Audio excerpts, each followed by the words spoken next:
Vamos lá, gente. Então, na aula passada, nós falamos... Não falamos sobre salário de benefício, não, né?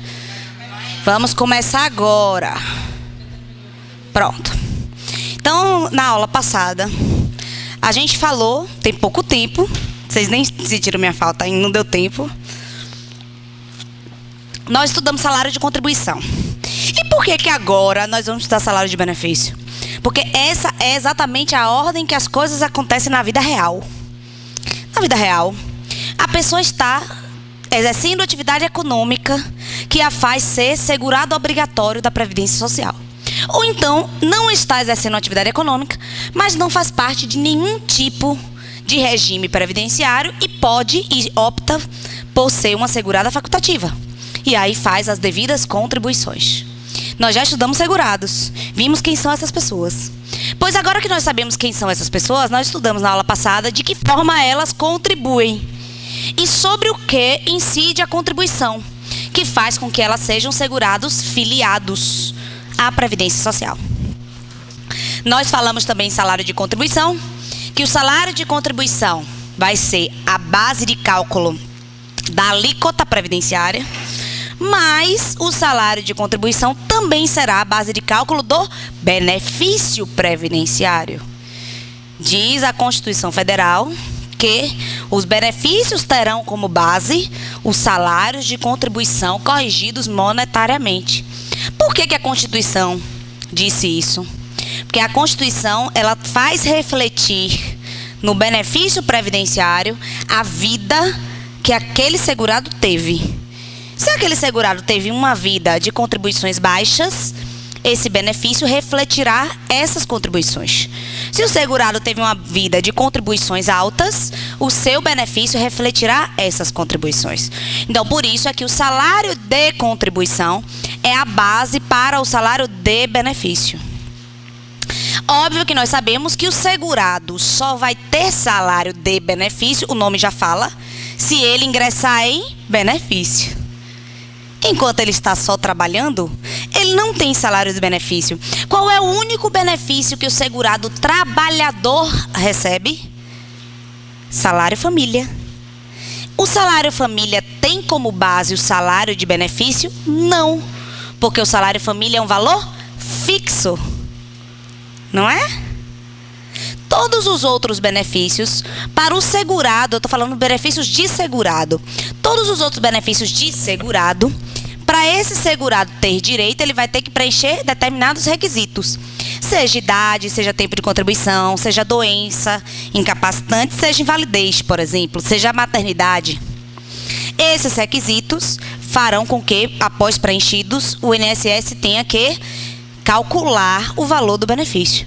Então, o segurado, ele é quem procura a autarquia, que é o INSS, e requer o benefício. O INSS não pode requerer de ofício. Então, o INSS não abre processo de concessão de benefício de ofício, salvo as hipóteses que a gente vai ver. São exceções. Exceções. Fora essas hipóteses excepcionais, a iniciativa de pedir o benefício é do segurado. Então, o segurado ou do dependente, se for um benefício de dependente. Então, o segurado ou dependente procura a autarquia e requer o benefício. A autarquia primeiro verifica o quê? O preenchimento dos requisitos.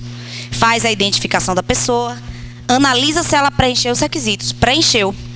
Deferiu o benefício. Para deferir o benefício, ele tem que calcular o valor desse benefício. Para calcular o valor desse benefício, o que ele faz? Puxa do Cadastro Nacional de Informações Sociais, que a gente vai ver no próximo slide, quais são os salários de contribuição desse segurado. Em posse dos salários de contribuição, ele vai calcular o benefício. E de que forma ele calcula esse benefício? É o que nós vamos ver hoje. Para as aposentadorias por tempo de contribuição e de idade, o salário de benefício será 80% dos maiores salários de contribuição multiplicado pelo fator previdenciário. 80% dos maiores salários de contribuição multiplicado pelo fator previdenciário. Vocês estão lembrados que antigamente eram apenas os últimos 36 meses Quem é mais novinho não vai lembrar, mas quem é um pouquinho mais velho, com certeza lembra. Antigamente, e quando eu falo antigamente, é antes da reforma previdenciária, que começou na Emenda Constitucional 20 de 98 e prosseguiu em 99 com a lei que regulamentou, que alterou 8.213. Lei 9.000, não vou lembrar exatamente o número, mas falei que alterou e incluiu essa previsão. Eram só os últimos 3 anos. E por que foi alterado? Por que deixou de ser os últimos 3 anos? Porque não refletia a vida contributiva do trabalhador, que foi o que eu acabei de dizer para vocês. Só pegava os últimos 3 anos. Esses últimos 3 anos podiam ser os maiores salários da pessoa, como também a pessoa podia estar desempregada e estar contribuindo em um mínimo, e ter contribuído a vida toda no máximo, e por uma contingência da vida, nos últimos 36, ter salários, pequenininhos. Ou seja, nem sempre prejudicava, mas também nem sempre melhorava. Em qualquer uma das duas hipóteses, não era justo. Não é justo. Se a pessoa contribuiu a vida toda num patamar, o correto é que ela receba benefício naquele patamar, tá? E foi o que a lei tentou fazer. Então, se você se tornou filiado do INSS a partir de 1999, que foi a data da lei, qualquer benefício que você venha pedir, que seja substituto de renda calculado no salário de benefício, será 80% dos seus maiores salários. Então, o INSS pega quais? Os 80% maiores salários. Vamos saber o que é isso aí, 80% maiores? É assim. Vamos imaginar que hoje, data de entrada do requerimento, você pediu o benefício. Hoje é dia 18 de maio de 2015, não é? Você pediu um auxílio-doença, porque você tem mais de 30 dias incapaz. Ok?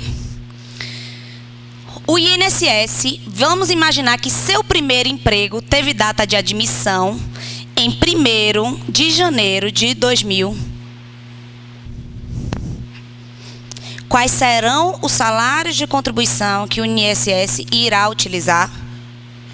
Ele irá pegar o salário imediatamente anterior à sua data do início da incapacidade. Então, se sua data do início da incapacidade foi 18 de abril, não é? 30 dias você ficou doente, não é isso? Então, ele vai pegar seu salário de contribuição de março de 2015 até quando? A janeiro. É o primeiro mês que você começou a trabalhar. Janeiro de 2000. É sua vida contributiva aqui. Aqui vão ter quantos salários? 120. Aqui dá exatamente 15 anos, né? 120 é 10 anos. 5 anos é 60. Mais 3. Vão ser 183 salários. 15 anos de contribuição você tem, que dá 183 salários de contribuição. O INSS vai fazer a média desses 183? Não. Ele vai tirar os 20% menores. E 20% de 18 dá 37, mais ou menos, né? Sempre arredonda para mais. Sempre arredonda para ajudar, nunca para prejudicar. Então, se isso aqui dá, o arredondamento é sempre a maior, para tirar mais salários do que para tirar menos, tá? Então, vai dar 37 salários. Então, a média vai ser feita por 146 salários de contribuição. Posso até ter errado a matemática, mas a lógica vocês entenderam. Então, essa média dos 146 multiplicados pelo fator previdenciário. E esses outros faz o quê? Não entram na média. Vocês sabem o que é média, né? Média é soma dividido. Ele vai somar 146 e vai dividir por 146. E vai ter o valor do salário de benefício depois de multiplicar pelo fator previdenciário. Nós sabemos que a aposentadoria por idade, isso é porque eu já falei, mas vou repetir, quando a gente dá aposentadoria por idade vai ver de novo. Na aposentadoria por idade, esse fator previdenciário é facultativo. Quando a lei fala de facultativo, o que é que ela quer dizer?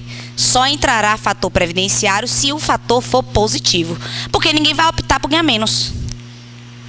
Então, quando ela fala que é facultativo, ela quer dizer assim: o fator previdenciário só entra na aposentadoria por idade para aumentar.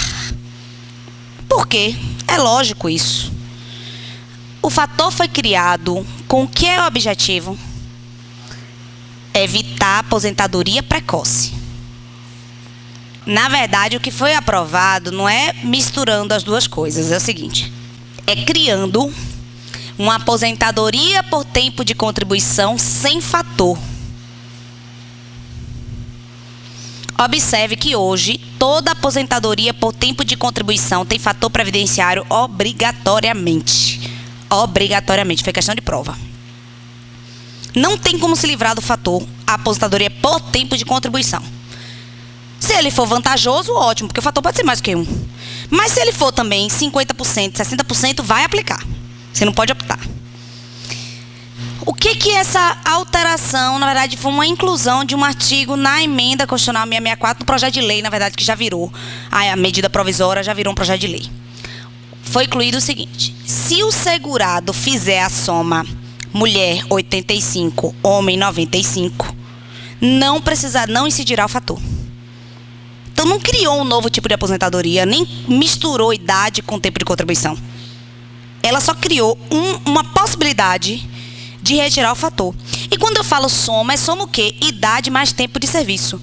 Então, se a mulher tiver 40 anos de tempo de contribuição, ela precisa ter... Não, é 85. Ela tem que ter 45 anos de idade. Aí não vai ter fator. O homem precisa ter 50 anos de idade. 50 anos de tempo de serviço, então 55 anos é mais fácil do que 50 anos de idade. Senão ele vai ter mais tempo de contribuição do que a idade, que é impossível, né? Ele vai ter que ter 55 anos de tempo de contribuição, mais 40 anos de... 55 anos de idade, mais 40 anos de tempo de contribuição. Ou seja, ele pode ter começado a trabalhar como menor aprendiz, com 15. E aí ele tem 40 anos de tempo de contribuição e, nesse caso, não vai aplicar o fator. A regra é só essa. Não aplicar o fator. Não, vai tirar o fator. Se esse fator for prejudicial. A questão da mudança significativa vai ter que depender do cálculo do fator. Pode ser uma mudança alta, como pode ser baixa. O que eu lhe digo é que a maioria das pessoas não tem essa soma. Quem realmente é prejudicada pelo fator não alcançou 85, 95. Normalmente, quem é prejudicado pelo fator são aquelas pessoas que se aposentam com 35 anos fechado e a idade é de 50 e poucos anos, no caso do homem. Por que não recebe o teto? Porque é 80% de todo o período contributivo. No seu período contributivo vão ter salários menores, salários maiores, salários que depois que corrige não fica equivalendo ao valor do teto hoje. Você pode até ter contribuído no teto em 94. O teto em 94, por exemplo, era R$ 582,86. Se você contribuiu no teto em 94, R$ 582,86, provavelmente na hora que você joga a correção monetária, não dá hoje 4.600. Porque o reajuste do teto não é o reajuste do INPC, que é o reajuste dos benefícios previdenciários. Não houve alteração do teto. Não, nada de subteto, não se falou sobre teto. A única coisa foi a criação de um subteto do auxílio-doença, que a gente vai falar. Isso a gente vai falar. Não, mas é um subteto, não tem nada a ver com o teto de 4.600, não. Para o auxílio-doença se criou um chamado, eles nem chamam de subteto. Se criou uma nova forma de cálculo para o auxílio-doença, que eu apelido de subteto, e que eu acho que é inconstitucional, vai cair no Supremo. Mas a gente vai falar disso na última aula. Se manter esse chamado subteto. Mas em termos de teto mesmo, não se falou nada na medida provisória. Certo? Agora eu vou falar para vocês de uma norminha de transição. E quem já fazia parte em 99, quando a lei saiu de 36 salários para 80% de todos os salários, quem já era filiado ao INSS, a lei falou o quê? Bom, para quem já é filiado ao INSS, vão se considerar os salários de julho de 94 para frente. Então, são os 80% maiores salários de contribuição a partir de julho de 94. Por que a lei trouxe julho de 94? Por conta do Plano Real. A lei provavelmente quis evitar aqueles salários de contribuição em cruzado, em cruzeiro, em URV, Então ali falou, ó, peraí. Não vamos botar esses salários de contribuição antigos que geram discussões sobre expurgos inflacionários, que são as correções desses salários com a transformação da moeda. Só vamos colocar salário de contribuição para cálculo do benefício em real. Então, para quem já estava afiliado ao INSS em 99, que foi a data da lei, novembro de 99, o salário de contribuição, o salário de benefício é calculado da seguinte forma: 80% dos maiores salários de contribuição a partir de julho de 94 vezes o fator previdenciário. Quem já era afiliado, quem não era afiliado em 99, passou a ser afiliado após 99, também não tem problema, porque ela não vai ter salário em 94, porque se ele tinha salário em 94, ele já era afiliado. Não vai considerar todo o período base de cálculo dele de 99 para frente, a partir da data da filiação. Certo? Tranquilo? Vamos lá.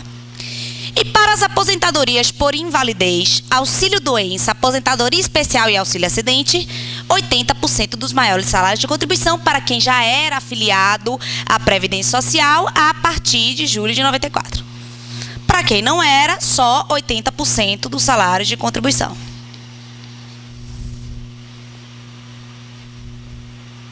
É só essa questão de julho de 94. A prova passada caiu, mas não caiu para você saber essa questão de julho de 94, porque todos tinham julho de 94. Caiu apenas para você saber qual é o benefício que incide fator previdenciário. O que a questão queria saber é qual o benefício incide fator. Mas como ninguém está livre de perguntar em relação a julho de 94, vocês agora já sabem. A norma criou uma transição de um modelo, que era 36 últimos, para o modelo 80% de todo o período base de cálculo. E qual é? Para quem já era afiliado antes, conta de julho de 94 para frente. Para quem não era afiliado, todo o período de contributivo da pessoa, a partir do momento que ela se filia ao INSS. O valor do salário de benefício não será inferior a um salário mínimo, nem superior ao limite máximo do salário de contribuição na data do início do benefício. Vamos imaginar que a média dos meus 80% salários deu 788. E meu fator previdenciário deu 0,5. Meu benefício vai ser metade de 788? Não. Porque nenhum salário de benefício pode ser menor do que o mínimo. Então, se eu contribuir a vida toda sobre um salário e depois eu me aposento com 70% de coeficiente, meu benefício será um salário, porque não pode ser menor do que um salário mínimo. A gente sabe que os únicos benefícios que podem ser inferiores ao salário mínimo são os não substitutos de renda, aqueles que não servem para a manutenção da pessoa. No caso aqui, só o salário ou auxílio, o auxílio acidente. É o único que não está sujeito a essa aqui. Mesmo assim, corrijo, está sim, está sujeito a essa aqui.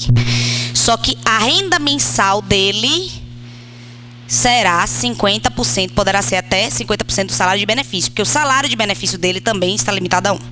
É a renda mensal que não será. A gente vai chegar hoje, vocês vão entender. Porque a coisa é feita assim, ó.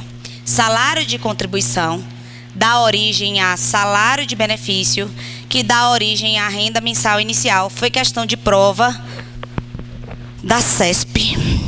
Exatamente isso. A CESP perguntava se era verdadeiro que o salário de contribuição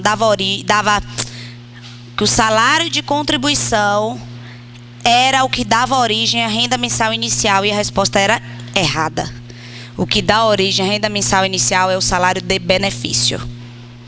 O salário de contribuição dá origem ao salário de benefício, e é o salário de benefício que dá origem à renda mensal inicial. A gente vai ver isso hoje ainda, tá? Essa equação.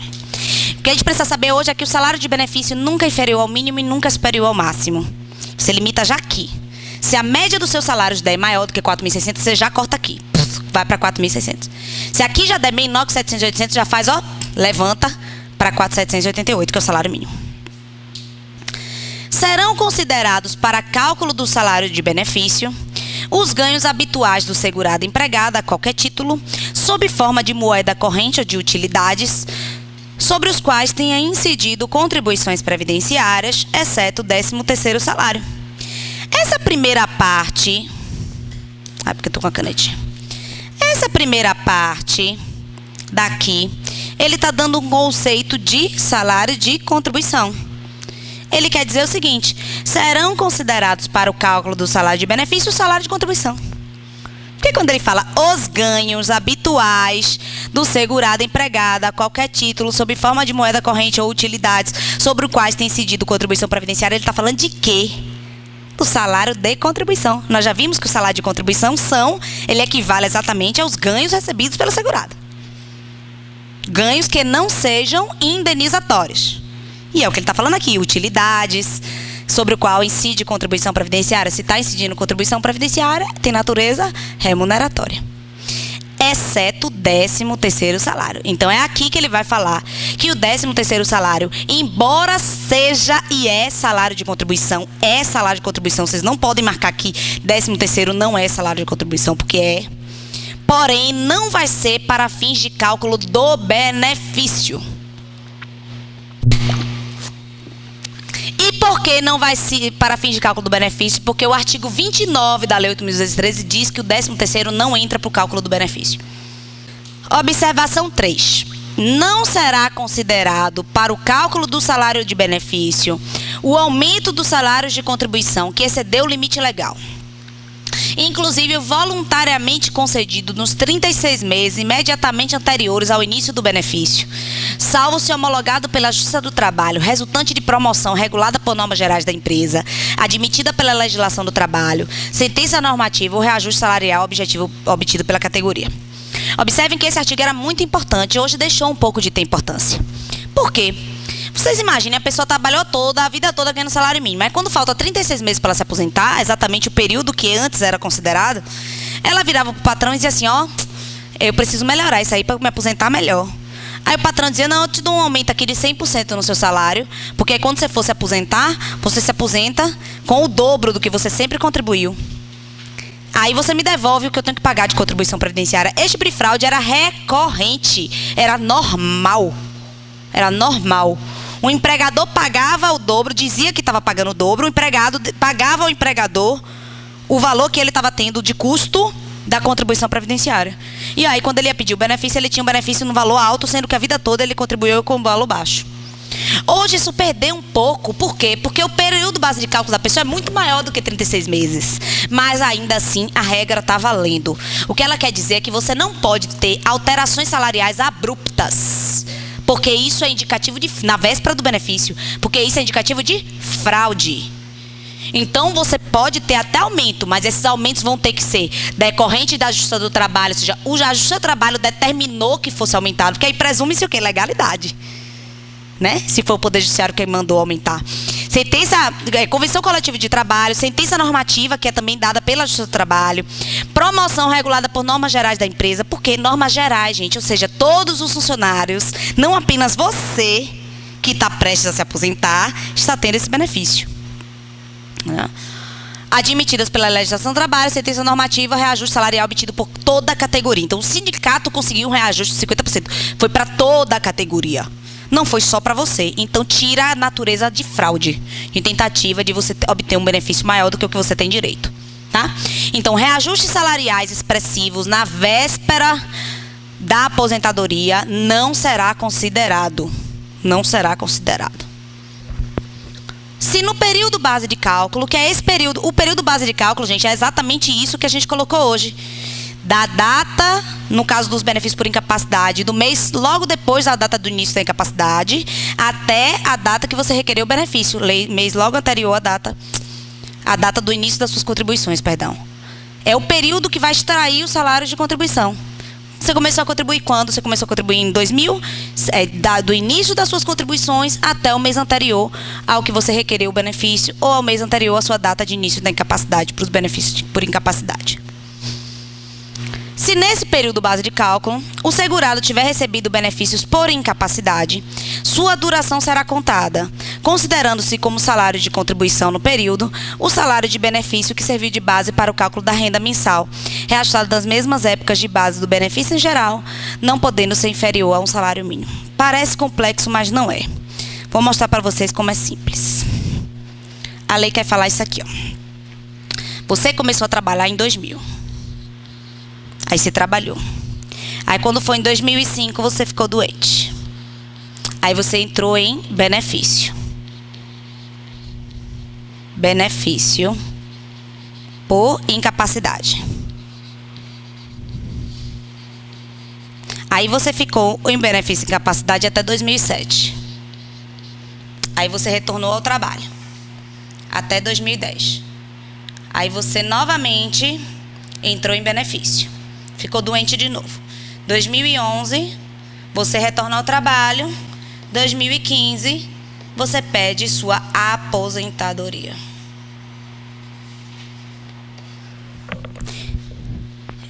Benefício é salário de contribuição?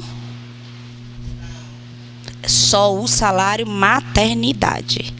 É o único benefício que é salário de contribuição. Então, em teoria, o tempo que você não está contribuindo, porque sob o auxílio doença, que é o benefício por incapacidade ou uma aposentadoria e privadez, não há desconto de contribuição previdenciária. Por quê? Porque o único benefício que sofre desconto de contribuição previdenciária é o salário maternidade.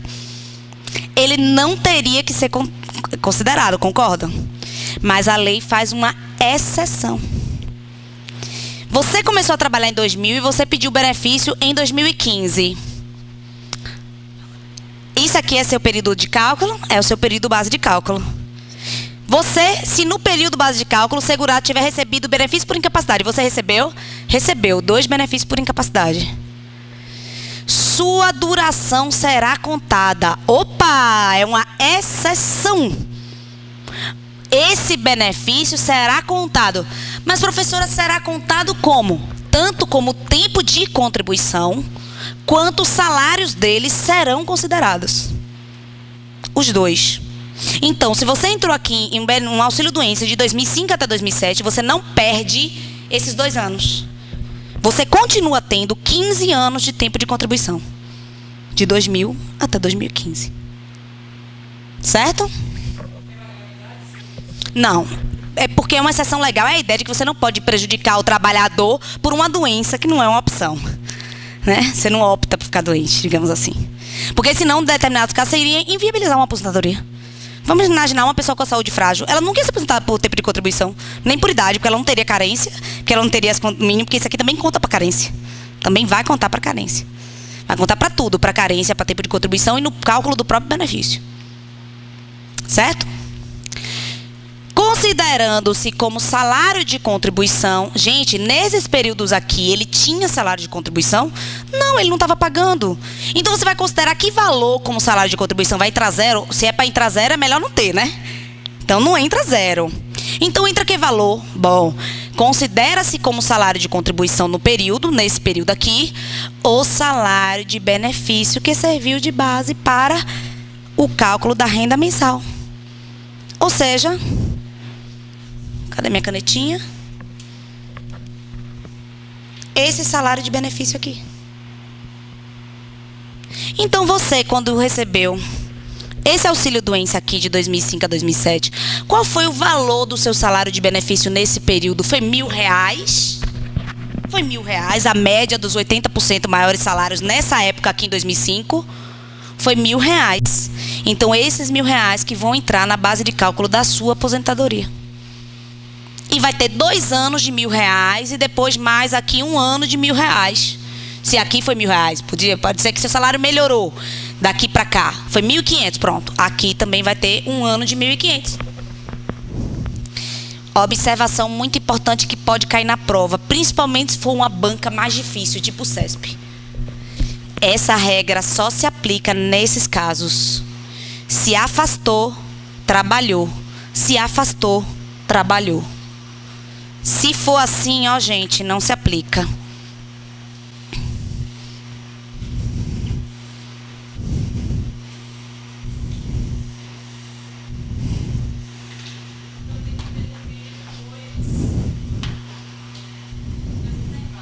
Não, não é disso.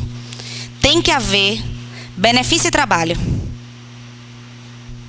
Tem que haver benefício e trabalho. Tem que ser intercalado com trabalho. Você vai entender agora.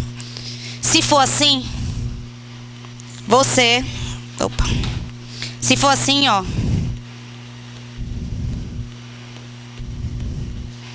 Aposentadoria não conta. O que eu quero dizer? Você trabalhou, ficou doente, entrou em auxílio doença. Estava doente, não voltou ao trabalho. Converteu o auxílio doença em aposentadoria, qualquer que seja. Você pode converter o auxílio doença em aposentadoria por idade, por exemplo. Mas aqui vamos imaginar que foi por idade ou por invalidez, não interessa. Se você não retomou o trabalho, esse valor que você recebeu de salário de benefício e auxílio doença não será computado para o cálculo da aposentadoria. Aí só vai transformar, vai pegar o SB original daqui, sem incluir nenhuma outra contribuição, atualizar monetariamente e conceder como RMI da aposentadoria. Se o salário de benefício, nesse benefício que foi calculado, for R$1.000, só vai aplicar a correção dos benefícios em gerais nesse R$1.000 e conceder. Você não precisa saber disso para a prova, porque isso aí já é muito mais profundo. A única coisa que vocês precisam saber para a prova é: benefícios por incapacidade podem ser considerados salário de contribuição, mesmo não havendo pagamento sobre eles, desde que seja intercalado trabalho com doença, trabalho com doença, trabalho com doença. Ou uma vez só. Você perguntou, ele tem que ter 2 períodos? Não. Vamos imaginar que aqui você ficou doente só uma vez, mas você tem que ter voltado a trabalhar para depois pedir aposentadoria. É o caso de você não pode. Se você trabalha enquanto você está afastado, seu benefício é automaticamente suspenso. Depois, ele teve alta do INSS e voltou a trabalhar.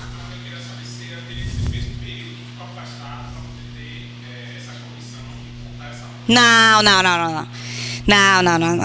Ele pode ter ficado afastado por 1 mês, ele pode ter ficado afastado por 10 anos. Se ele voltou a trabalhar e trabalhou 1 mês, esses 10 anos são contados. 1 mês, uma competência. Todos os 10 anos são contados. O que interessa é que tenha salário de contribuição pelo trabalho após o benefício por incapacidade. Entenderam? Exatamente. Se for transformação. Ou se ele não tiver contribuído. Digamos que ele teve alta do auxílio doença, mas ele não voltou a trabalhar, não voltou a contribuir, não voltou a fazer nada. E aí 2 anos depois ele pede uma aposentadoria. Esse tipo de auxílio doença não vai ser considerado. Porque não houve contribuições, não houve trabalho no período para intercalar. Quem decidiu isso, gente, foi o Supremo Tribunal Federal em 2011. O INSS já aplicava esse entendimento aqui que eu estou falando. Mas nós, advogados, argumentávamos que não, porque a lei não diz isso. A lei fala isso, que tem que ser intercalado, a lei não fala. Então a gente pedia a aplicação da lei, ou seja, para aplicar tanto intercalado como não intercalado. Isso gerava um aumento das aposentadorias, principalmente das por invalidez. Mas o Supremo canetou. Eu perdi 1.700 processos. Chorei 2 dias. Depois passou, comecei a trabalhar em outros. Porque se você sofre, mas você sofre um determinado tempo. Depois você para de sofrer, não é? Tem que ser assim, né? Dá a volta por cima. E o pior não é eu perder os processos, embora seja tristíssimo, né? Mas é contar a cada um dos 1.700 clientes que eles perderam o processo. É isso que é horrível. Vamos lá, forma de obtenção dos salários de contribuição. Eu já falei, mas vamos ver. De onde é que o INSS tira da cabeça dele? Às vezes porque às vezes o cara estava ganhando 1.500 e ele bota lá 788. Mas normalmente não é assim. Normalmente o INSS, a lei determina que ele tem que tirar o valor do salário de contribuição do Cadastro Nacional de Informações Sociais. Diz a lei, o INSS utilizará as informações constantes no Cadastro Nacional de Informações Sociais sobre os vínculos, as remunerações, para fim de cálculo do salário de benefício, comprovação de filiação no regime geral, tempo de contribuição e relação de emprego. O INSS tem esse Cadastro Nacional de Informações Sociais e nesse cadastro, em tese, consta todas as nossas informações contributivas. Por que eu digo em tese? Porque se ele fosse perfeito, a própria norma não traria essa previsão. O segurado poderá solicitar a qualquer momento a inclusão, exclusão ou retificação de informações constantes do CNIS com a apresentação de documentos comprobatórios dos dados divergentes. Ou seja, a possibilidade do cadastro não estar correto. Se esse cadastro não estiver correto, o segurado pode solicitar a retificação. E o INSS terá até 180 dias contados da solicitação do pedido para fornecer ao segurado essas informações, sendo que hoje você tem na hora. É porque até 2003 não era amplamente informatizado. Agora já é. Na verdade, eu recomendo, inclusive, a todos, alunos, colegas, clientes, liguem para o 135 do INSS, solicitem a senha do Previ Cidadão. Se você já trabalhar algum dia. Se não trabalhou, não adianta. Mas se você já trabalhar algum dia, liga no 135, eu quero a minha senha do Previ Cidadão. Vai agendar dia e horário para vocês irem numa agência do INSS. Vocês vão chegar naquele dia, naquele horário, vão fazer uma senha de 4 dígitos e vocês vão ter acesso do computador da casa de vocês a todos os dados do Cadastro Nacional de Informações Sociais. Vínculos, contribuições, tudo.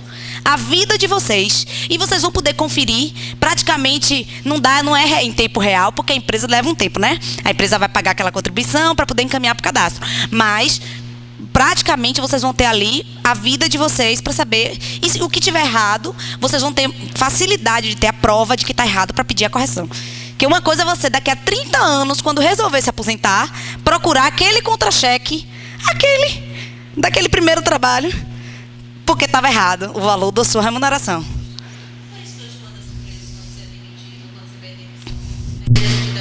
Relação de salários de contribuição para você conferir. Não é hoje, não. Sempre foi assim. A empresa sempre foi obrigada a fornecer. Exato. Mas também... Mas isso se você tem uma conta vinculada ao salário, não? Eu até tenho conta no Banco do Brasil. Vou olhar. Se tem acesso ao CNIS, algum convênio, será? Eu digo para vocês na próxima aula. Vou tentar acessar, porque eu tenho conta no Banco do Brasil. 135 é o número da Previdência Social. 135 é o número geral. Você faz tudo pelo 135, tá? Você vai pedir a senha do Previ Cidadão. Eu quero cadastrar a senha do Previ Cidadão. Pronto. Você vai cadastrar 4 numerozinhos e acabou. Ok? Então, o segurado pode pedir retificação, alteração, correção, inclusão. Às vezes, vamos imaginar que uma empresa, você seja segurado empregado. E a empresa não recolheu um tostão do INSS. Descontou de você, muito comum. Muito comum. Descontou de você e não repassou ao INSS. Você, como segurado empregado, basta provar o que para pedir a alteração do CNIS? Você só precisa comprovar o vínculo de emprego e os salários. Se você não comprovar os salários, acontece o quê? Vai estar logo aqui. Considera o mínimo. Mas tem que considerar. A carteira de trabalho, ela tem uma presunção que não é absoluta. Então, o ideal é que você não tenha somente as carteiras de trabalho. Porque se o INSS encontrar um mínimo indício de fraude na carteira de trabalho, ele vai negar. Por isso que eu sempre oriento. Não é só a carteira de trabalho. A carteira de trabalho é mais uma prova. É mais uma prova. O INSS vai querer livro de registro de empregado, ele vai fazer pesquisa na empresa, já vi várias vezes, para saber se realmente você era empregado da empresa. O ideal é que você guarde tudo. Guarde termo de rescisão de contrato de trabalho, grave extrato de FGTS, guarde contra-cheque, guarde tudo que são os documentos que você vai levar para poder incluir, alterar, retificar o Cadastro Nacional. Bom, a correção dos seus salários de contribuição é feita de que forma? Gente, o teto em 94, como eu falei hoje, era de R$ 582,86. Hoje isso não é nem o mínimo. Nem o mínimo. Então imagine se esse salário de contribuição não fosse corrigidos. Uma pessoa contribuiu no teto em 94, hoje iria receber quanto? O mínimo. Isso não é correto. Isso fere o princípio da irredutibilidade. Então a lei fala que a correção dos salários de contribuição é feita pelo INPC. Índice Nacional de Preços ao Consumidor, que é calculado pela Fundação Instituto Brasileiro de Geografia e Estatística, IBGE. O IBGE, todo ano, diz qual foi o INPC, e todo ano esse INPC é utilizado para a correção dos salários de contribuição. Na verdade, todo mês tem um valor do INPC e no final tem o INPC acumulado.